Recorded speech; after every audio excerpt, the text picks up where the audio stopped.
स्वागत है आपका आपके अपने YouTube channel exam warriors begins में।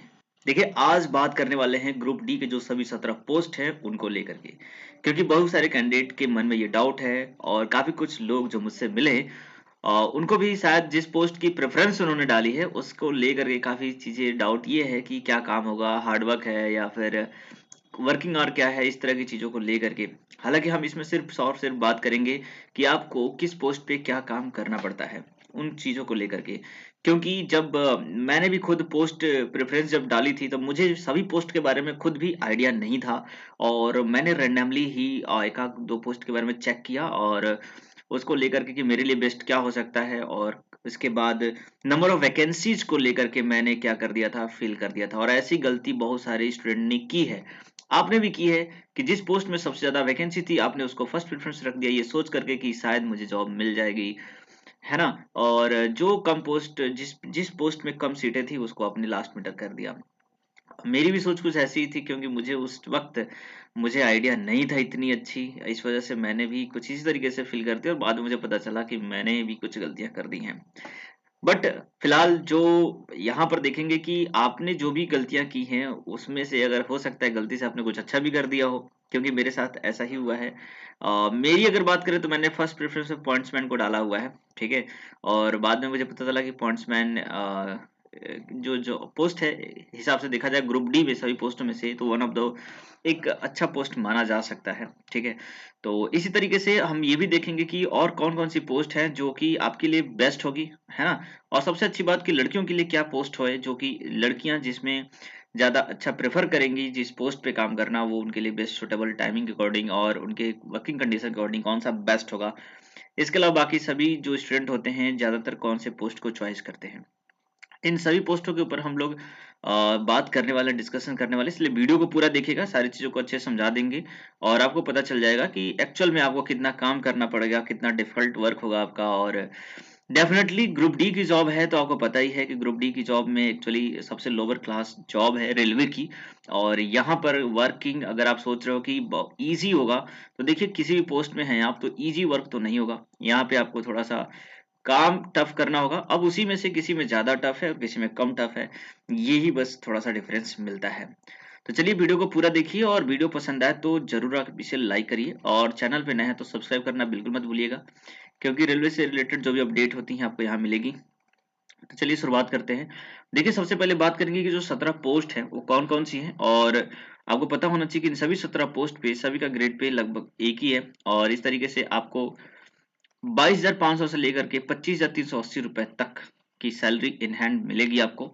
इन सभी पोस्ट में किसी में थोड़ी बहुत ज़्यादा मिल सकती है, वो डिपेंड करता है कि आप किस सिटी में आपकी जॉब लग रही है एक्स वाई जेड। और इसके अलावा अगर ट्रैक मेंटेनर में है तो आपको 2700 रुपए एक्स्ट्रा जो है वो मिलता है आपको, ठीक है? तो यहाँ पर जो 17 पोस्ट हैं वो ये सभी हैं, आप देख लीजिए। असिस्टेंट वर्कशॉप होता है, assistant carriage and wagon, assistant bridge engineering, assistant depot loco shed, pointsman है, assistant operation electrical, S&T signal and telecommunication, TL and AC होता है, ट्यूबलाइट एंड एयर कंडीशन आपको पता है, ट्रैक्शन डिस्ट्रीब्यूशन है ना, इलेक्ट्रिकल डिपार्टमेंट है। इसके अलावा वर्क्स एंड वर्कशॉप इंजीनियरिंग है और मेंटेनर ग्रेड 4। तो ये सभी 17 पोस्ट हैं, इन सभी पोस्टों के ऊपर डिस्कस करेंगे और जानेंगे। और आपको ये देखना होगा कि जो भी आपने फर्स्ट प्रेफरेंस डाली है जरूर मुझे कमेंट में करिएगा आप सभी लोग कि आप लोगों ने ग्रुप डी का जो फॉर्म भरा था तो आपका फर्स्ट प्रेफरेंस क्या था। जैसे मैंने फर्स्ट प्रेफरेंस में पॉइंट्समैन डाला है, ठीक है? और मैं समझता हूँ कि उसमें मैंने शायद बहुत इसके बारे में पढ़ा नहीं था और फिर भी मैंने पॉइंट्समैन डाल दिया था। और मैंने सेकंड पोस्ट पे ट्रैक मेंटेनर डाल दिया था, जो कि मेरी ये गलती है। जैसा कि आपको पता है कि ट्रैक मेंटेनर मेंटेनर की जो जॉब है इस रेलवे में one of the hardest job में से है, काफ़ी डिफिकल्ट काम होता है इसमें। बहुत कम लोग हैं जो इसे चॉइस करते हैं, फिर भी मैंने डाल दिया था क्योंकि इसमें पोस्ट ज़्यादा थी और उस टाइम पे मुझे आइडिया भी नहीं था क्या काम होता है, किस तरीके से चीज़ें होती हैं। तो फिलहाल आपने कौन सी पोस्ट फर्स्ट प्रेफरेंस से डाली है वो मुझे ज़रूर बताइएगा, ठीक है? तो चलिए देखते हैं। सबसे पहला जो पोस्ट है वो है assistant workshop and job profile. अब देखिए वर्कशॉप की बात करी जाती है, वर्कशॉप जो है उसमें क्या काम होता है। तो देखिए यहाँ पर बात करेंगे तो इस पोस्ट में आपको देखिए कैरिज एंड वेगन वर्कशॉप में काम करना होगा और यहाँ पर मेल या फीमेल कोई भी होगा, उन्हें इस बात का ध्यान रखना होगा सिक्योरिटी एंड मेंटेनेंस का जो भी कोचेज होती हैं जो भी कोचेज होती हैं उनके सिक्योरिटी एंड मेंटेनेंस का ध्यान में रखना होगा। इसके अलावा preventive and breakdown maintenance of the coaches and wagons take place in the works of department. तो देखिए आपको किसी भी प्लेटफॉर्म या इस तरह की चीजों पे या फिर ट्रेन के अंदर चलती हुई गाड़ियों में ऐसा कुछ भी नहीं है। आपको वर्कशॉप जहाँ पे कोचेज बनती हैं वहां पर आपको देखना होगा, उनके मेंटेनेंस और सिक्योरिटी का ध्यान में रखना होगा, ठीक है। और इसके अलावा देख यहाँ पे बताया गया कि wheel shop, bogie shop, furnish shop, इन सभी चीजों के लिए भी आपको असिस्टेंट एज अ यहाँ पे सर्विस करनी होती है। तो आप देख लीजिए ये जो प्लेस है यहाँ पर आप देख सकते हो इस तरीके से काम होता है वर्कशॉप में। और देखने से पता चल रहा है ये काफी हार्डवर्क होता है, जहाँ पर आपको वर्कशॉप में इस तरह की चीजें को ऐसे जो है ध्यान में रखना होता है, ठीक है। आगे जो बात है वो करेंगे RRB assistants C and W job profile. C and W क्या होता है? तो कोच एंड वैगन, ठीक है। और यहाँ पर जो आपका प्राइमरी टास्क जो होता है वो होता है trip schedule maintenance, addressing the issue of BPC यानी brake power certificate. Brake power certificate क्या होता है? जो भी ट्रेन की ब्रेक से रिलेटेड जो इशूइंग होती है, अगर वो पूरी तरीके अच्छे से काम करता है तो उसके लिए आपको इशू करना होता है सर्टिफिकेट। इसके अलावा पीट लाइन मेंटेनेंस और जो इंटरमीडिएट ओवरऑल मेंटेनेंस यानी पूरी तरीके से गाड़ी में यानी कोचेज में, इंजन में जो भी है ना कोचेज हैं या वेगन्स हैं, उन सभी में ओवरऑल मेंटेनेंस का ध्यान जो है वो आपको रखना होगा अगर आपने assistant C and W job profile पे प्रायोरिटी दे रखी है। और इसमें एक और जो काम होता है वो काफी ज्यादा इंपॉर्टेंट होता है, वो है एआरटी। एआरटी क्या होता है? देखिए एआरटी होता है एक्सीडेंट रिलीफ ट्रेन। आपने इस ट्रेन को देखा होगा, मैं दिखा दूं। जैसे मान लीजिए कुछ कभी कभी क्या होता है, गाड़ियां पटरी से उतर जाती हैं या फिर कुछ इस तरीके से एक्सीडेंट हो जाता है, तो उसमें कुछ देर बाद आपको ये ट्रेन आती हुई दिखाई देगी जिसे कहते हैं एआरटी यानी एक्सीडेंट रिलीफ ट्रेन। इस ट्रेन के साथ में आपको काम करना होगा, इसके मेंटेनेंस के काम काम करने होंगे, ठीक है। तो इस तरीके से आपका ये काम हो जाएगा। हालांकि जो भी मेंटेनेंस वाले काम होते हैं और वर्कशॉप में जो काम होते हैं जनरली आपको एक टाइम ड्यूरेशन के अंदर वहां पे फिक्स टाइम ड्यूरेशन होता है, उसी में आपको काम करना होता है। तो बहुत ही ज्यादा हार्डवर्क एक तरीके से नहीं कर सकते, ठीक है। एक तरीके से आप कह सकते हो कि थोड़ा सा मॉडरेट टाइप का वर्क होता है यहाँ पे। आगे बात करेंगे असिस्टेंट लोको सेट की। देखिए assistant loco set diesel job profile है और यहाँ पर आपको जो भी डीजल वाली गाड़ियां होती हैं, डीजल लोकोमोटिव्स होती हैं, उनके सभी तरह के ओवरऑल सेक्शन सिस्टम की जो है जांच करनी होती है, उसके अंदर आपको काम करना होता है।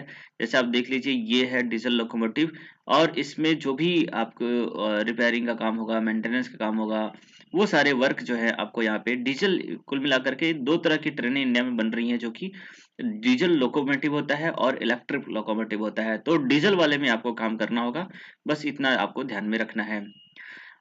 इस तरीके से आप देख सकते हो ये गाड़ियां ऐसे खड़ी होती हैं, यहाँ पर आपको इनके मेंटेनेंस और जो भी स्पेयर वेयर होते हैं उनको लगाने का इस तरह के काम वहाँ पे किए जाते हैं वर्कशॉप में। चलिए अगला जो है वो है आरआरबी असिस्टेंस लोको सेड इलेक्ट्रिक जॉब प्रोफाइल। तो अभी आपने देखा जो था वो डीजल लोको सेट था और अब यहाँ पे इलेक्ट्रिक है। इलेक्ट्रिक वाले में आपको जो है जो भी इलेक्ट्रिकल चीजें हैं उसके लिए आप रिस्पॉन्सिबल होते हो। आगे दिया है on TRS set engaged in overall and assembly level maintenance. तो असेंबली लेवल मेंटेनेंस यानी कि जो भी ट्रेन के पार्ट्स होते हैं उसको असेंबल करना होता है। असेंबल इन द सेंस कि अलग अलग पार्ट्स को लगाना होता है उसमें। और जो 25 किलोवाट ऐसी इलेक्ट्रिक जो होती है ट्रेनों में, जैसे कि आप देख सकते हो इस तरीके से, इनकी मेंटेनेंस और इसको असेंबल करने की जिम्मेदारी जो है वो आपके ऊपर होती है, एस्टेंस लोको सेड के ऊपर होती है, ठीक है। तो इस तरीके से आप देख रहे हो कि जो भी आपकी मेनली होगा क्या यहाँ पर, जब आपको जब अलॉटमेंट किया जाएगा तो आपके फर्स्ट प्रायोरिटी को ही ध्यान में रखकर करा जाता है। तो जो भी आपने फर्स्ट प्रायोरिटी दी है, अगर आपके नंबर ठीक ठाक है तो वही मिलेंगे। इसके अलावा सेकेंड थर्ड फोर्थ जो भी होगा वो अकॉर्डिंग टू नंबर आपको मिलता रहेगा। तो ज्यादातर चांस होगी कि आपका फर्स्ट प्रायोरिटी ही आपको मिले। आगे देखते हैं अगला जो है RRB assistant depot store job profile, ठीक है। तो यहाँ पे डिपोट स्टोर यानी कि स्टोर में आपको काम करना होगा। अब वो स्टोर किस तरीके का होगा, तो यहाँ पे देख लीजिए procurement and supply of components. तो जो भी कंपोनेंट्स होते हैं चाहे वो मैकेनिकल हो, इलेक्ट्रिकल हो, सिग्नल हो, टेलीकॉम से रिलेटेड हो, इन सभी जो भी कंपोनेंट्स होंगे इनकी सप्लाई करना होगा। इसके अलावा इनके जो मेंटेनेंस जो होती है कोचेज की, वैगन्स की, असिस्टेंट्स की, उनके लिए जो भी ज़रूरत की जो सामानें होती हैं, उन सभी को सप्लाई करने का जो काम है, वो आपका होगा, क्योंकि आपको स्टोर डिपार्टमेंट में आपको काम दिया जाएगा। तो इस तरीके से आप देख सकते हैं स्टोर डिपार्टमेंट में कुछ इस तरीके से सामानें रखी रहेंगी। इन सभी सामानों का कौन सामान कितना गया, कहाँ गया, किस यूज के लिए गया, उन सभी चीज़ों को मेंटेनेंस करना और इस चीज़ों के रख-रखाव की जिम्मेदारी आपकी होगी। हालाँकि स्टोर डिपार्टमेंट में भी आपको जो काम होगा वो बहुत ज़्यादा डिफ़िकल्ट मेरे ख़्याल से नहीं होगा। आपको वहाँ पे जो चीज़ें होंगी उसको इन कितना हुआ, आउट कितना हुआ, उन सभी चीज़ों का ध्यान रखना होगा। ठीक है, चलिए आगे बात करते हैं assistant operation electrical job profile. अब देखिए इलेक्ट्रिकल में जॉब प्रोफाइल में क्या होगा कि ensure electrical supply and assist the operation manager. ठीक है, तो जो इलेक्ट्रिक सप्लाई होती है प्लेटफॉर्म पे, ट्रेनों में, इन सभी जगहों पर आपको इलेक्ट्रिक से संबंधित चीजों के ऊपर ध्यान में रखना होगा। Under the supervision of senior engineer he does the maintenance of electrical appliances on the train and the stations. तो आपने देखे होंगे कि जो भी स्टेशन होते हैं, स्टेशन और ट्रेन के अंदर आपने देखा होगा कि ये फैन लगे हैं, यहाँ पर लाइट्स लगी हैं, तो इन सभी चीजों को प्रॉपर से काम कर रही है या नहीं हो रही है, प्लेटफॉर्म के ऊपर इलेक्ट्रिसिटी प्रोवाइड की जा रही है नहीं की रहा है, अप्लायंसेस सही से काम कर रहे हैं नहीं कर रहे हैं, इस तरह की चीजों के ऊपर आपको ध्यान में रखना होगा। तो ये आपकी जॉब प्रोफाइल यहाँ पे होगी। उम्मीद कर रहा हूँ कि आपको ये सारी चीजें समझ में आ रही हैं अच्छे तरीके से। तो जरूर आप वीडियो को लाइक कर दीजिए, ठीक है। और इसके अलावा वीडियो लंबा ना हो जाए इसलिए मैं थोड़ा सा जल्दी में सारी चीजों को अच्छे तरीके से बताना चाहता हूँ। मेनली मेरा जो टारगेट है, बस ये ध्यान में रखना है कि जो भी आपने पोस्ट को चॉइस किया हुआ है उस पोस्ट का मेजरली काम क्या होगा। बाकी जो ग्रेड पे की बात करते हैं, सैलरी की बात करते हैं, वर्किंग आवर की बात करते हैं, तो ये सभी चीजें लगभग लगभग सब में सेम है। सैलरी सबकी सेम है, उसमें कोई डिफरेंस नहीं होने वाला। वर्किंग टाइम भी सबकी सेम है, 8 आवर्स की है। किसी किसी में थोड़ी बहुत ज्यादा है, किसी किसी में शिफ्ट में भी काम करना पड़ता है। तो सभी चीजें एक वीडियो में बताना पॉसिबल नहीं होगा क्योंकि उससे टाइम लॉन्ग हो जाएगा। तो एक एक करके बाद में हम सारी चीजों को एक्सप्लेन कर देंगे। यहाँ पर सिर्फ आपको मेरा मोटिवेशन ये है कि आपको मैं बताऊं कि किस पोस्ट पे क्या काम जनरली होता है। अब बात करेंगे पॉइंट्समैन की। देखिए पॉइंट्समैन की जॉब प्रोफाइल की बात करें तो यहाँ पर अब तक में जो सबसे अच्छी पोस्ट में से एक जो पोस्ट मानी जाती है वो पॉइंट्समैन की होती है। थोड़ा बहुत इजी टास्क इसको माना जाता है क्योंकि अगर आपको प्लेटफॉर्म पे जॉब मिलती है तो जहाँ पर आपको देखिए कि दो तरीके के काम होते हैं इसमें। आप देख सकते हो ये दो लेडीज हैं और लेडीज के लिए भी ये काम जो है थोड़ा सा आसान ही होता है और जनरली गर्ल्स भी इस चीज को प्रेफर करती हैं। तो देखिए पहले ये सिर्फ मैनुअल किया जाता था इस तरीके से। आप देखिए इन्होंने हैंड में ये पकड़ा हुआ है और यहाँ पर ये जो पटरियां होती हैं ये अलग होती हैं और ट्रैक चेंज करने के लिए, और जब इस ट्रैक पे आना होता है तो इसको इस तरीके से चिपका दिया जाता है। तो ट्रैक चेंज करने के लिए इस मशीन का यूज किया जाता है।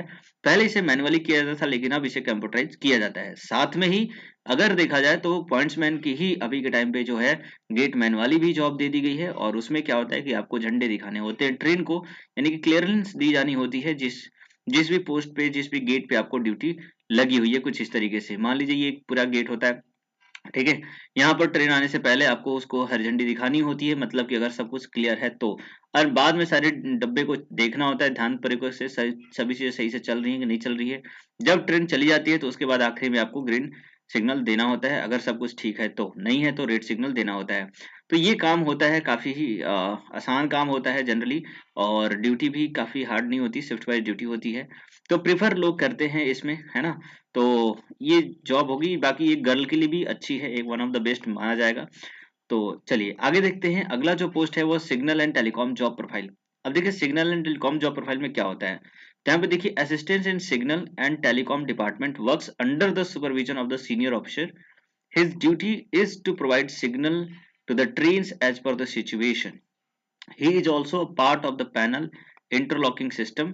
He also hands over the token to the driver after gate granting line clearance to the। तो जो कि आपने देखा होगा कि ट्रेन को सिग्नल की जो बात होती है, आपको रेड लाइटें दिखाई देती हैं, ग्रीन लाइट दिखाई देती है, येलो लाइट दिखाई देती है। तो तीन लाइटों का जो ये सिग्नल का जो काम है ना, इससे रिलेटेड जो काम होगा वो सीनियर ऑफिसर के साथ मिलकर के आपको करना होगा, ठीक है। और इसके अलावा आपको जो भी ब्लॉकिंग सेक्शन है होगी वहां पर क्लियरेंस देने का काम भी आपको होगा। तो इस तरीके से ये वाला signal and telecom job profile भी काफी अच्छा है। ये इसमें भी आपको बहुत ज्यादा हार्ड वर्क नहीं होता है, सीनियर ऑफिसर के साथ मिलकर के आपको काम करना होता है। किसी भी तरह का लेबर वर्क यहाँ पे ज्यादा नहीं है। ठीक है, तो इस तरीके से आप देख सकते हो। एक चीज यहाँ पे आप देख लीजिए कि ये जो चीज सिस्टम लगी हुई है, आप देखिए इसी से ट्रेन को सिग्नल मिलता है। जैसे आपको पता है कि जब ट्रेन चल पास कर जाती है तो लाइट यहाँ पे रेड हो जाता है या फिर ग्रीन होता है, तो और स्टेशन को स्टेशन मास्टर को कैसे पता चलता है कि ट्रेन अभी कहाँ पर रुकी हुई है, और उससे द्वारा जो सिग्नल मिलता है वो कैसे काम करता है। तो यहाँ पर एक डिवाइस लगी होती है, और ये डिवाइस जो होती है ये पटरियों के साथ कनेक्टेड होती है। जब भी ट्रेन यहाँ से पास होती है तो प्लेटफॉर्म पे यानी कि स्टेशन मास्टर को इससे इन्फॉर्मेशन मिल जाती है। तो ये भी एक सिग्नल से रिलेटेड संबंधित चीजें हैं, तो इसके लिए भी आपको काम यहाँ पे करना होगा।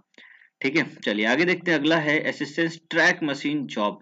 तो देखिए ट्रैक मशीन जॉब आपने देखा होगा, एक तरीके की मशीन होती है यहाँ पर ये वाली। ये मशीन का जो काम होता है वो ये डिफाइन करती है कि ये जो ट्रैक है इनके बिटवीन का जो गैप है सभी जगह सेम है या नहीं है। ठीक है, कहीं पर पटरियों के बीच का जो डिफरेंस है वो कम ज्यादा नहीं होना चाहिए, चीजें बैलेंस्ड है या नहीं है। तो इस तरीके की चीजें यहाँ पे करना होता है। तो आप देख लीजिए यहाँ पे काम क्या होगा कि machine operator repairs the machines under the supervision of senior, है ना। तो ये ट्रैक के तो ध्यान में रखना होगा, इसके अलावा मशीन की भी रिपेयरिंग आपको करनी होगी। He also ensure the availability of tools gadget required for the effective working of the track machine. तो आप देखिए ये जो ट्रैक मशीन यहाँ पे देख रहे हो ना, इतनी सारी अलग अलग तरीके की ट्रैक मशीन आपको यहाँ पे दिख रही है। इन ट्रैक मशीनों में जो भी टूल्स की रिक्वायरमेंट होती है, इनकी फंक्शनिंग होती है, इससे रिलेटेड जो भी रिक्वायरमेंट होगी वो आपको यहाँ पे ध्यान में रखना होगा। ये आपकी जिम्मेदारी होगी कि ये सभी मशीनें सही से काम कर रही हैं या नहीं कर रही हैं, इनके जो रिक्वायर्ड टूल्स हैं वो सब अवेलेबल है या नहीं है। ठीक है, तो आगे चलते हैं, आगे देखते हैं। यहाँ पे अगला जो है असिस्टेंट ब्रिज जॉब प्रोफाइल। अब नाम में ब्रिज लिखा हुआ है तो डेफिनेटली जो भी रेलवे से रिलेटेड जो ब्रिज बनती हैं, जैसे आप ये देख लीजिए जो भी नदियां पड़ती हैं रास्तों में, है ना, तो उन नदियों के ऊपर इस तरीके के ब्रिज बनाए जाते हैं। तो इन ब्रिज के ऊपर जो भी मेंटेनेंस का काम होता है, जैसे आप लोग यहाँ पे देख सकते हो, यहाँ पे शायद ये मोबिल वगैरह ऑयलिंग करा जा रहा है, नटों को स्क्रू को कसा जा रहा है।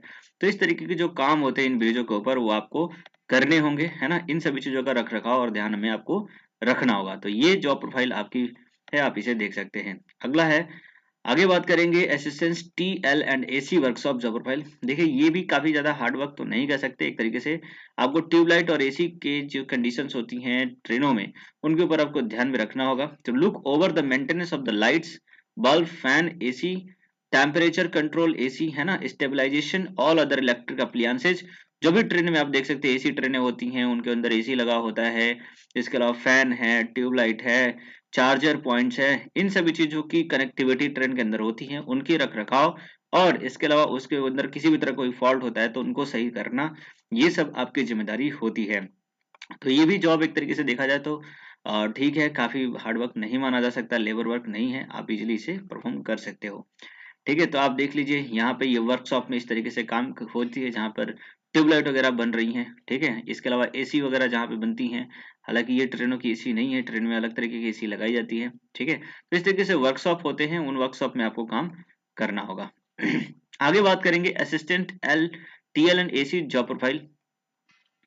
ठीक है, तो ये बता दिया मैंने कि TL and AC job profile. अभी इसके पहले जो था वो वर्कशॉप का था, है ना। वर्कशॉप में आपको काम करना होगा, और वही सेम काम जब आपको ट्रेन के अंदर करना होता है तो उसे आप assistant TL and AC job profile कहेंगे। तो ट्रेन के अंदर काम करना और वर्कशॉप में काम करना डिफरेंट है। ठीक है, आप इन बातों को ध्यान में रखेंगे। तो इस तरीके से आप देख लीजिए ट्रेन के अंदर ट्यूबलाइट अगर कोई खराब होती है, अंदर कोई फैन वगैरह खराब होता है तो उसको आपको ध्यान में रखना होता है। चलिए आगे बात करते हैं। अगला है असिस्टेंट टीआरडी जॉब प्रोफाइल। अब देखिए टीआरडी जॉब प्रोफाइल क्या होता है। देखिए यहाँ पर क्या होता है कि ये जो रिस्पॉन्सिबल होता है maintenance of electrical assist like electrical locomotives, electrical multiple units, main line electrical multiple unit. तो मेन लाइन कहने का मतलब ये है कि जो ट्रेनें जैसे इलेक्ट्रिक सप्लाई होती है, आपने देखा होगा ये ऊपर की तरफ होती है, ये लाइनें गई हुई होती हैं और इसके ऊपर एक ओवरहेड यहाँ पे लंबा सा लगा होता है इस तरीके से। तो ये इससे इलेक्ट्रॉनों को इलेक्ट्रिसिटी मिलती है। तो इसके ऊपर अगर कोई फॉल्ट आता है, इसकी जो भी या फिर नया लगाया जा रहा है, तारों को बिछाया जा रहा है ना, तो इस तरीके से संबंधित जो भी वर्क होंगे वो आपको यहाँ पे करने होंगे। तो टीआरडी इलेक्ट्रिकल जॉब प्रोफाइल यही होती है जिसमें आपको इन सभी वायर के थ्रू जो भी इनसे रिलेटेड वर्क होंगे वो आपको यहाँ पे करने होंगे। तो एक तरीके से डिफिकल्ट काम ही होता है, क्योंकि इतने ऊंचाई पे जाना, धूप चाहे बारिश कुछ भी हो, क्योंकि काम तो करना ही पड़ेगा, बिना इसके ट्रेन चलेगी नहीं। तो किसी भी तरह का फॉल्ट आना, तो उसमें आपको काम यहाँ पे करना होगा। ठीक है, आगे बात करेंगे assistant work engineer job profile. अब इसमें क्या होता है, तो देखिए यहाँ पर क्या लिखा गया, they are enrolled in the manufacturing department, है ना, all kinds of rail assist like manufacturing. तो रेलवे से संबंधित जो भी असिस्ट और चीज सामानें होती हैं उन सभी चीजों को मैन्युफैक्चरिंग करना आपका काम होता है। जैसे कि कोचेज हो गया, एप्लियंसेज हो गया ट्रेन के अंदर, चाहे प्लेटफॉर्म के ऊपर जो सेट होता है, इन सभी चीजों से रिलेटेड जो भी मैन्युफैक्चरिंग होती है उसके अंदर आपको काम करना होता है। They have to create new design for the betterment of the Indian railway. तो न्यू डिजाइनिंग वगैरह, हालांकि आपके साथ सीनियर ऑफिसर्स होंगे, उन भी रहेंगे, उनके साथ में आपको काम करना होगा।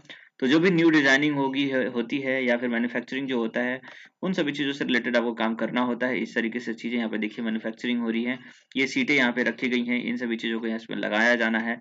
तो इस तरीके के जो काम होंगे आपको यहाँ पे करने होंगे। और फाइनली आप देख सकते हैं प्लेटफॉर्म पे इस तरीके से शेडिंग होती है। पहले ये इस तरीके से नहीं बनते थे, लेकिन अभी इनकी न्यू डिजाइने जो बन रही है वो अभी इस तरीके से बन रही है। तो इनकी डिजाइनों के ऊपर भी आपको यहाँ पे काम करना होता है। चलिए आगे बात करते हैं assistant works and workshop job profile. अब इसमें क्या करना होता है, वर्कशॉप ये भी है। तो इसमें आपको करना होगा सीनियर मैन्युफैक्चरिंग के डिपार्टमेंट में आपको काम करना होगा to ensure the availability of materials tools and gadget. तो वर्कशॉप जो भी होते हैं वहां पर टूल्स एंड गैजेट्स अवेलेबल होने चाहिए, इसी के लिए आपको काम करना होता है। आपको इन चीजों का ध्यान में रखना होता है, कितनी चीजें जो यूज हो चुकी हैं कि और क्या क्या रिक्वायरमेंट्स है, अगर कोई रिक्वायरमेंट है उसको लाना, उसे इंश्योर करना कि वो अवेलेबल रहे। इस तरह की चीजें आपको यहाँ पे काम करनी होती है। इसके अलावा handles all the fitting and welding work in manufacturing under the supervision of the senior. तो जो भी फिटिंग एंड वेल्डिंग से रिलेटेड जो भी काम होंगे वो आपको यहाँ पे करने होंगे, ठीक है। आगे है हॉस्पिटल असिस्टेंट जॉब प्रोफाइल। देखिए ये भी हॉस्पिटल असिस्टेंट जॉब प्रोफाइल भी काफी लोग चॉइस करते हैं, क्योंकि ये काफी इजी है और आपको एक गुड एनवायरनमेंट भी मिलेगा, है ना। क्योंकि यहाँ पर आपको एक अच्छे तरीके से बिहेव करना होगा, जो भी आपके पेशेंट होंगे उनके साथ आपको कार्य करना होगा, ठीक है, उनके रख रखाव का काम करना होगा। इसके अलावा जो भी इक्विपमेंट्स होती हैं उनको साफ सफाई करने की जरूरत आपको होती है। तो हालांकि ये जो काम है फीमेल के लिए काफी अच्छा, वन ऑफ द बेस्ट या फिर बेस्ट ऑफ द बेस्ट माना जाएगा, क्योंकि आपको आउटडोर काम नहीं करना होता है। बहुत सारे जो बॉयज हैं इस चीज को प्रेफर करते हैं और फर्स्ट प्रायोरिटी पे भी रखते हैं, क्योंकि यहाँ पर आपको हॉस्पिटल में काम करना होगा और ये काफी अच्छी जॉब मानी जाएगी, है ना। तो बहुत ही अच्छा इन्वायरमेंट यहाँ पे रहेगा आपके लिए। जो भी लोगों ने फर्स्ट प्रायोरिटी पे इसको रखा है, डेफिनेटली एक गुड एनवायरनमेंट आपको यहाँ पे मिलने वाला है और आपके लिए भी बेस्ट होगा। बहुत ज्यादा हार्डवर्क होगा नहीं, है ना। तो पेशेंट को रख रखाव करना होगा और हॉस्पिटल में आप रहेंगे तो इजिली आपको हर चीज अवेलेबल भी रहेंगी, ठीक है। चलिए तो आगे देखते हैं, अगला है ट्रैक मेंटेनर। और ये जो ट्रैक मेंटेनर की जो जॉब है वो डेफिनेटली एक हार्ड वर्क होती है। कई सारे लोग जो ट्रैक मेंटेनर में काम करते हैं उन्होंने बताया, अपने एक्सपीरियंस शेयर किया है कि काफी ज्यादा हार्ड वर्क होता है, क्योंकि बाहर आपको काम करना होता है, ट्रैक पे सारी चीजों को मेंटेनेंस करना होता है, ध्यान में रखना होता है किसी भी तरह कोई गड़बड़ी ना हो, चाहे बारिश हो, गर्मी, धूप, बरसात, कोई भी समस्या हो, आपको वर्क करना ही होता है।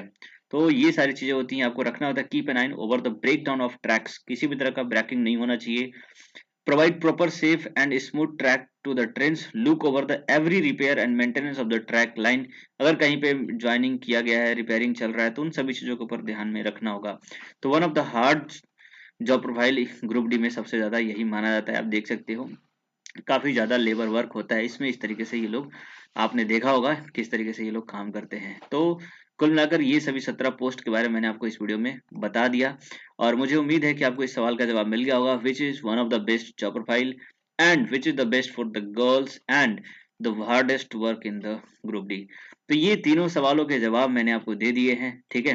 कौन सी सबसे अच्छी जॉब प्रोफाइल है, अगर मेरे हिसाब से पूछा जाए तो सबसे अच्छी जो जॉब प्रोफाइल है उसमें से मेरे ख्याल से दो आती हैं। एक तो होता है पॉइंट्समैन का, इसके अलावा हॉस्पिटल अटेंडेंट्स, ठीक है। और ये दोनों ही जॉब गर्ल्स के लिए बढ़िया है। और सबसे हार्ड वर्क में आपने देखा ही होगा, हार्ड वर्क में ट्रैक मेंटेनर को ही माना जाता है, क्योंकि आउटडोर वर्क है और हार्ड वर्किंग लेबर वर्किंग इसमें काफी ज्यादा होती है। तो ये सारी चीजें हैं, इन्फॉर्मेटिव वीडियोस थी, मुझे लगता है, उम्मीद करता हूँ आपको पसंद आई होगी। तो जरूर आप लाइक करिए और चैनल पे नया तो सब्सक्राइब करना बिल्कुल मत भूलिएगा। मिलेंगे नेक्स्ट वीडियो में, तब तक आपका दिन शुभ रहे। जय हिंद, जय भारत।